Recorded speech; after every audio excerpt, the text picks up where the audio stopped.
Hello everyone. ఈ video వచ్చేసి APS certificate process గురించి తెలంగాణ స్టూడెంట్స్కి మాత్రమే. ఎందుకంటే ఏపీఎస్ అప్లై చేసినప్పుడు చాలామంది తెలంగాణ స్టూడెంట్స్ వెరిఫికేషన్ వాటికి ఇంకా ఏపీఎస్ సర్టిఫికేట్ రాకుండా ఉండడానికి ఆ ఇష్యూస్ ఫేస్ చేస్తున్నారు. వాటి గురించి క్లియర్గా ఎక్స్ప్లెయిన్ చేస్తున్నాను ఈ వీడియోలో. ఫస్ట్ ఏపీఎస్కి కావాల్సిన required documents 10th 12th certificates, మన డిగ్రీ లేదా బీటెక్ సర్టిఫికేట్, దాని ఒరిజినల్ డిగ్రీ ఉండాలి లేదా లేకపోయినా పర్వాలేదు, అది ఆప్షనల్. కానీ professional consolidated certificate and sem wise memos లేదా ట్రాన్స్క్రిప్ట్స్ మాత్రం పక్కా ఉండాలి. తర్వాత ఏపీఎస్కి పేమెంట్ చేసేయాలి. చేసిన తర్వాత ఈ డాక్యుమెంట్స్తో పాటు ఐఎల్స్ లేదా TOEFLs centre based test results certificate ఉండాలి, అది కూడా ఆప్షనల్, లేకపోయినా పర్వాలేదు. తర్వాత మనకి ఈ డాక్యుమెంట్స్తో పాటు పాస్పోర్ట్, ఆధార్, ఫోటో కాపీస్ ఉండాలి. ఇవన్నీ పేమెంట్ చేసిన తర్వాత ఇవన్నీ రిక్వైర్డ్ డాక్యుమెంట్స్ అన్నీ ఏపీఎస్ అడ్రస్కి మనం డెలివరీ చేస్తే వాళ్ళు ఒక 2 daysలో రిసీవ్ చేసుకొని మనకు మెయిల్ పంపిస్తారు. వాళ్ళకి సర్టిఫికేట్స్ అందినట్టు, పేమెంట్ కూడా వచ్చినట్టు.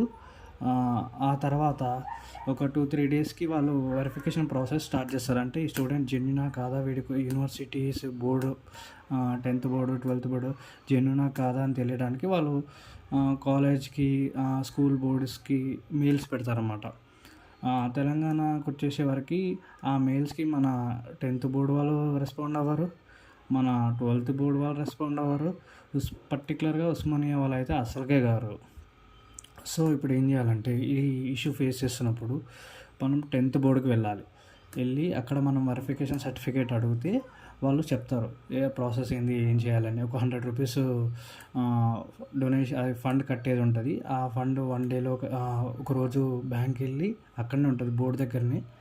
ఆ బ్యాంక్కి వెళ్ళి అక్కడ కట్టి నెక్స్ట్ డే మన ఒరిజినల్ సర్టిఫికేట్ ప్లస్ ఏపీఎస్కి కావాలి ఈ సర్టిఫికేట్ అని చెప్పి ఒక లెటర్ రాసి ఒక ఆధార్ కార్డ్తో పాటు మనం ఈ బోర్డు వాళ్ళకి పెడితే వాళ్ళు వితిన్ 7 daysలో మీకు మళ్ళీ మీ సర్టిఫికేట్ ఒరిజినల్ ఇస్తారు. దాంతోపాటు 10th బోర్డు వెరిఫికేషన్ సర్టిఫికేట్ కూడా ఇస్తారు.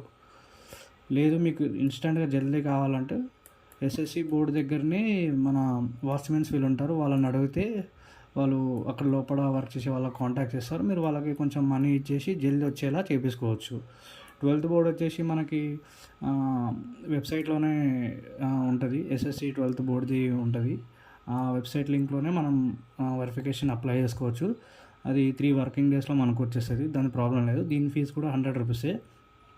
ఇక్కడ డిగ్రీ 3 years డిగ్రీ ఉన్న వాళ్ళకి ప్రాబ్లం, బీటెక్ వాళ్ళకి ప్రాబ్లం లేదు. ఎందుకంటే వాళ్ళకి అఫీషియల్ మెయిల్ ఐడీస్ ఉంటాయి లేదా డీజీ లాకర్లో కానీ వస్తే సర్టిఫికేట్, అది కూడా కాకుండా వాళ్ళకి స్టూడెంట్ లాగిన్ ఐడీస్ ఉంటాయి, వాళ్ళకి ప్రాబ్లం లేదు. డిగ్రీ స్టూడెంట్స్కి వచ్చే వరకు చాలా కాలేజెస్ ఉస్మానియా యూనివర్సిటీకి అఫిలియేటెడ్ అయి ఉంటాయి. సో ఉస్మానియా వాళ్ళు మనకి మెయిల్ త్రూ రెస్పాన్స్ అవ్వరు, డొమైన్ మెయిల్ ఇచ్చినా ప్రొఫెసర్ మెయిల్ ఇచ్చినా అవ్వరు. ఇంకోటి మన రిజల్ట్స్ లింక్ కూడా ఎప్పటికప్పుడు ఎక్స్పైర్ అయిపోతుంది. సో డిగ్రీకి వచ్చేసి ఏంటంటే TSCHE అని చెప్పేసి ఒకటి వెరిఫికేషన్ అని టైప్ చేశారనుకో మీకు గూగుల్లో ఒకటి వస్తుంది. అక్కడ 2023 బ్యాచ్ వరకు మన రిజల్ట్స్ అందులో కనిపిస్తాయి. అది జస్ట్ ఇన్స్టెంట్ వెరిఫికేషన్ మాత్రమే. ఆ లింక్ మన ఏపీఎస్ వాళ్ళకి మెయిల్ చేసినా వాళ్ళు చూసి వెరిఫై చేసేస్తారు. సో ప్రాబ్లం లేదు. ఇది ప్రాసెస్. ఈ 10th verification certificate, 12th verification certificate, మన డిగ్రీ ఈ వెబ్సైట్లో ఉన్న లింక్ ఐడీస్ ఏవైతే ఉంటాయో అవి ఏపీఎస్ వాళ్ళకి మెయిల్ చేస్తే వాళ్ళు మనకు ఆల్రెడీ మెయిల్ చేస్తారు. ఆ మెయిల్కి మనం ఇవన్నీ రిప్లై చేస్తే మనకు వితిన్ 2-3 daysలో వాళ్ళు వెరిఫై చేసి ఇస్తారు. లేదా మీరు ఇవన్నీ ముందే తెచ్చేసుకొని ఏపీఎస్ అప్లై చేసి దాంతోపాటే ఇవి కూడా ఒక్కొక్క జిరాక్స్ కాపీ వాళ్ళకి ఇచ్చారనుకో వాళ్ళు వితిన్ 1 weekలో ఇచ్చేస్తారనమాట. అది థ్యాంక్ యూ.